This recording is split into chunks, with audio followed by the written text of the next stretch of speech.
Amis poissons, bonjour, bienvenue sur ma chaîne Christine Tarologue. On se retrouve pour la guidance du mois de juillet. Alors, pour ceux qui sont déjà allés voir la guidance des 6 prochains mois de l'année, vous pouvez mettre en concordance ce mois de juillet avec celui que j'ai déjà fait. Vous aurez certainement plus de messages. Et j'ai ma chaise qui grince. Allez, c'est parti. Énergie pour nos poissons. Ne prenez bien entendu que si cela résonne avec votre vie. Sinon, vous laissez. 10 d'épée. Bon, je veux dire, c'est déjà bien parce qu'on est à un 10, c'est-à-dire qu'on a une fin de situation où vous êtes beaucoup pris la tête. Alors, ça peut être sur différents sujets. Hein. Ça peut être comme au boulot, dans vos relations, sur de l'argent. Enfin, voilà, c'est des choses qui tournaient en boucle. Ça vous a réveillé la nuit. Ça vous a... Ouf, c'était compliqué. Vous sortez de ce cycle, c'est fini. J'ai envie de dire que le mois de juillet, il recommence avec un as d'épée. Donc, c'est-à-dire des nouvelles envies, des nouvelles idées, des choses beaucoup plus claires et limpides. Parfait. J'adore les fins de cycle. Parce que ça nous apprend toujours quelque chose, en fin de compte. Quand il y a eu des choses difficiles, compliquées, ben, c'est pas pour rien. Hein. C'est une leçon de vie aussi. Ça nous apprend. On en sort grandi.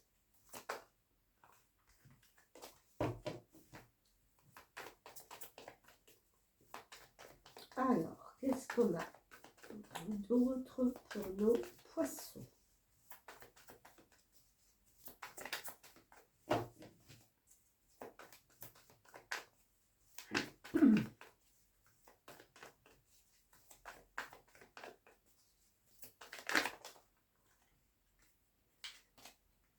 Alors, on a un roi de bâton et on a un 7 de coupe. Ok. Roi de bâton. Alors, c'est un roi, donc c'est une énergie très puissante.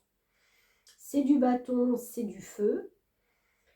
Ce roi, il a déjà programmé quelque chose. Vous voyez, il est en train d'expliquer à son chat que ça sera là, comme ci, comme ça. Il l'a écrit, il l'a noté, il est prêt à signer, à clôturer, à envoyer ses bâclés.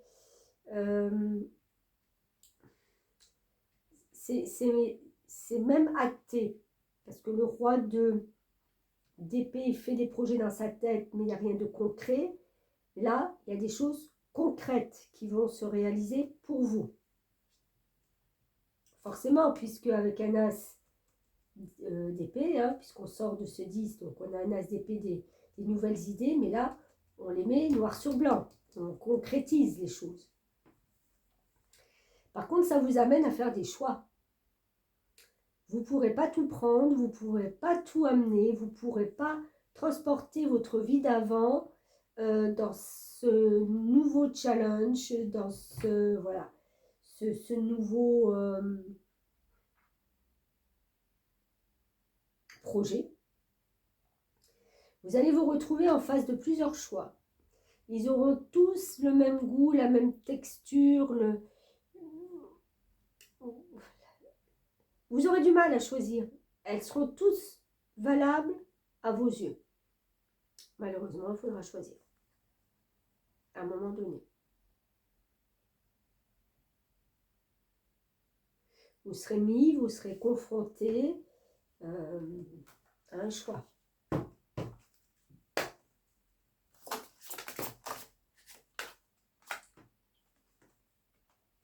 Altruisme.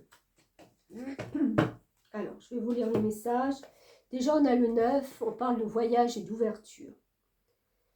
Alors, pour ceux qui partent en vacances au mois de juillet, bah, c'est parfait. Hein. On ne peut pas mieux tomber. Vous allez...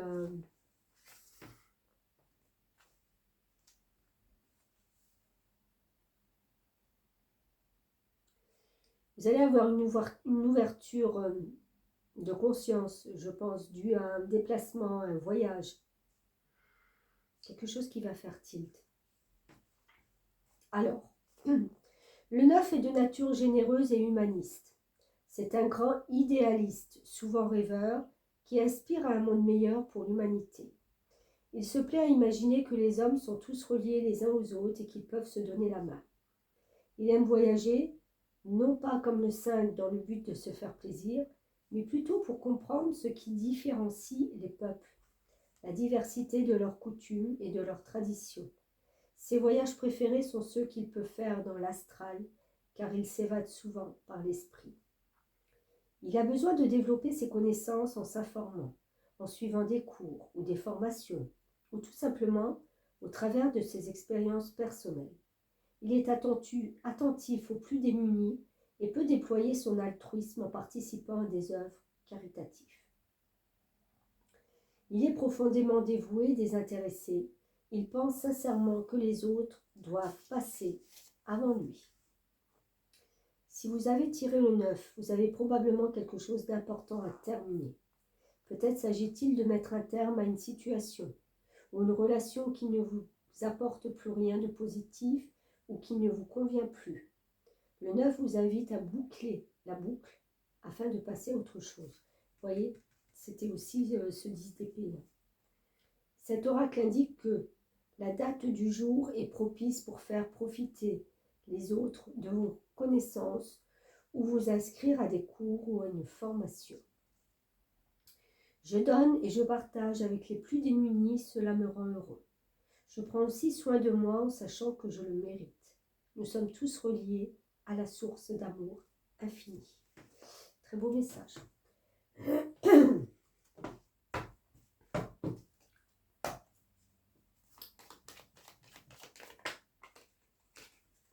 Alors, encore une fois un 9, 6 et 3, 9. On a la croix qui peut apporter une protection. Vous êtes protégé dans vos démarches, dans votre réalisation d'objectifs.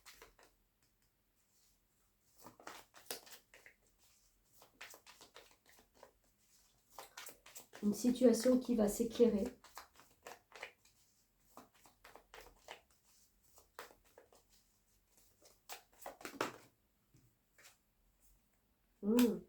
Retrouver son cœur d'enfant, retrouver sa joie d'enfant. Laisser de côté ses soucis, son côté trop sérieux.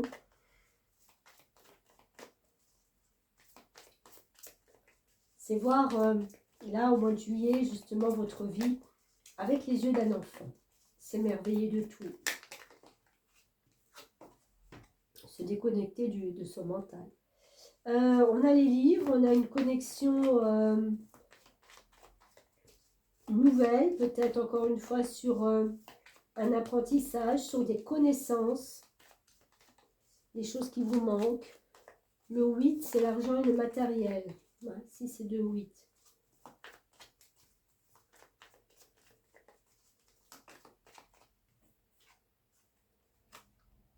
Et on va pouvoir enfin sortir de ce labyrinthe où on tournait en rond depuis plusieurs mois. Il ne se passait pas grand-chose. 4 et 3, 7. La connaissance et le savoir, encore une fois. C'est comme si vous preniez conscience qu'en fin de compte, il vous manque des informations parce que la vie vous a pas conduit encore sur ces chemins-là. Et là, vous vous dites, ah, bah, tiens, j'ai jamais été confrontée à ça. En fin de compte, ça va être enrichissant pour moi. C'est un cadeau. On est encore une fois dans le 9. Non, mais c'est dingue. Voyage et ouverture. Ouverture d'esprit, ouverture de beaucoup de choses.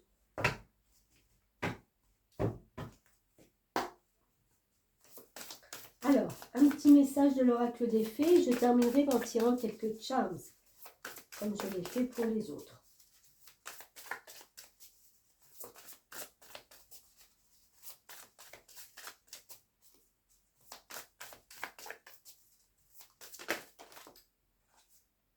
Repérer les faits.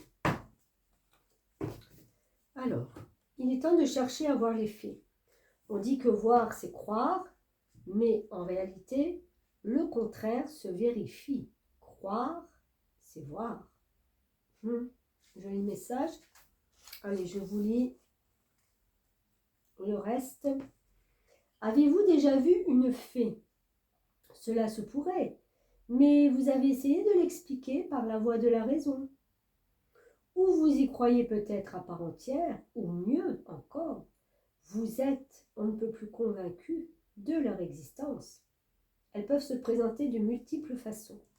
En cherchant à les voir, être sensible de... Ah, donc un mot. En cherchant à les voir, être sensible et ouvert, aux expériences sera utile, car ainsi vous serez plus réceptif pour repérer ces esprits magiques de la nature qui se manifestent très souvent dans des éclairs de lumière surgissant dans des zones boisées ou des jardins, ou si vous avez beaucoup de chance, chez vous. Ah, ça serait trop génial. Elles peuvent aussi se manifester juste en dehors de votre champ de vision, ou souvent dans un coin, si bien que vous n'êtes pas tout à fait sûr de les avoir vues. On peut parfois les sentir intuitivement, ne les voyant que par une représentation mentale. Elles peuvent aussi être accompagnées d'un parfum fleuri ou inhabituel, comme de pommes au caramel ou de popcorn.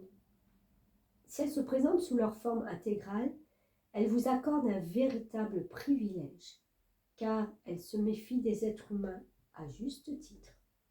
Vous pourriez essayer de photographier les fées, même si vous ne pouvez les voir à l'œil nu. Un appareil photo peut souvent capter leur essence, pouvant apparaître comme un rayon de lumière ou une minuscule sphère. Le meilleur endroit pour cela est au cœur de la nature, comme dans votre jardin ou une étendue boisée. Les soirées en milieu d'été sont particulièrement propices pour chercher à voir les fées. Si vous vous souciez de la nature et de l'environnement, vous aurez davantage de chances de les voir, car elles seront plus disposées à entrer en contact avec vous. Waouh! Joli message quand même. En plus, on est dans une période quand même d'été où les journées sont très longues, les soirées sont très longues, et on aime des fois, quand il fait beau, rester dehors le plus longtemps possible. J'ai envie de dire, rester à l'écoute, rester à la perception de... Bon, allez, quelques charmes pour terminer. Qu'est-ce qu'on a pour vous?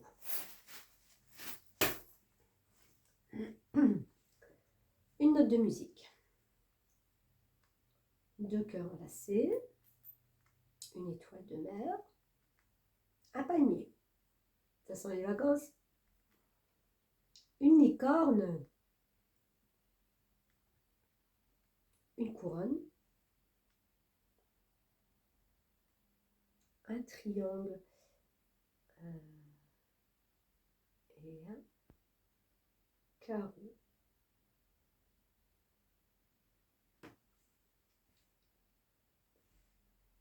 Alors, moi je vois de la légèreté. La légèreté certainement sur un départ, vous prenez le large, vous allez en vacances, vous vous isolez quelque temps.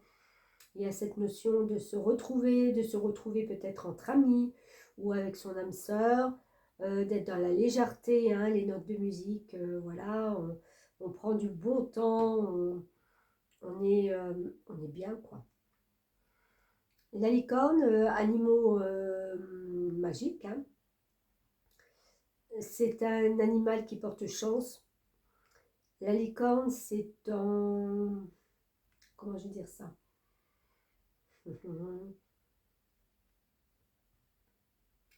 C'est un côté magique, c'est marrant parce que ça me fait penser aux fées tout d'un coup.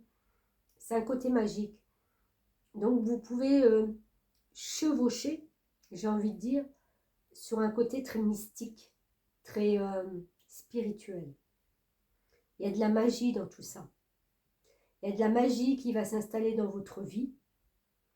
Et avec cette couronne-là que je pourrais mettre justement au-dessus de cette licorne, il y a ce côté de rayonner dans votre vie, de rayonner pendant les vacances. Vous allez sentir qu'il se dégage quelque chose de vous qui fait qu'on recherche votre compagnie, j'allais dire on vous admire. c'est pas de l'admiration, c'est on recherche votre énergie, votre compagnie, parce que vous dégagez quelque chose.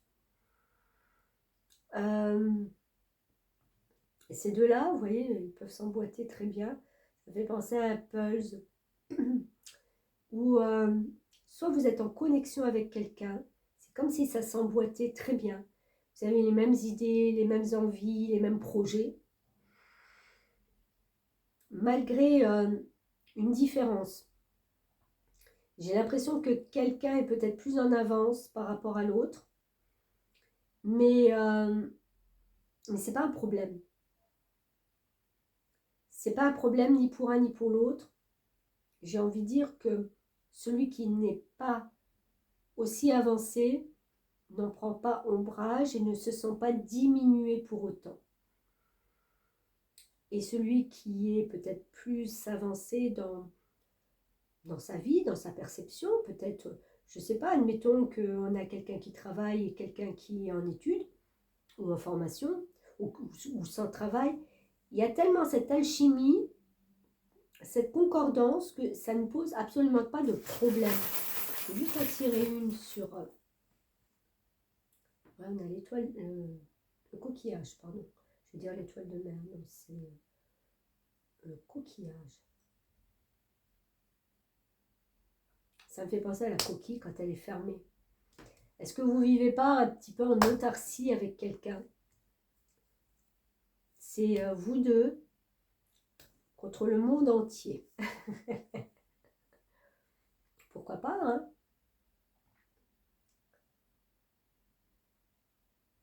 Ouais, il y a cette notion de garder fermée la connexion que vous avez. Alors, soit vous ne la dévoilez pas, ou si elle est dévoilée, vous ne dévoilez pas trop vos projets, les projets que vous avez ensemble. Il y a une notion de... On se ferme, on ne dit rien. On a des projets, on fait des plans, mais on ne dit rien. Bon, bah écoutez, c'est pas trop mal du tout, du tout, du tout. Mes petits poissons, on sort de quelque chose de... Ouais, de compliqué, qui a été un petit peu lourdingue, on va dire. Et on va vers quelque chose de beaucoup plus lumineux, avec vraiment des projets. Des projets. Bon, écoutez, vous m'en direz tant. N'oubliez pas de commenter, ça m'intéresserait. De partager, de liker et puis de vous abonner si ce n'est déjà fait. Je vous dis un grand merci de m'avoir suivi et à bientôt.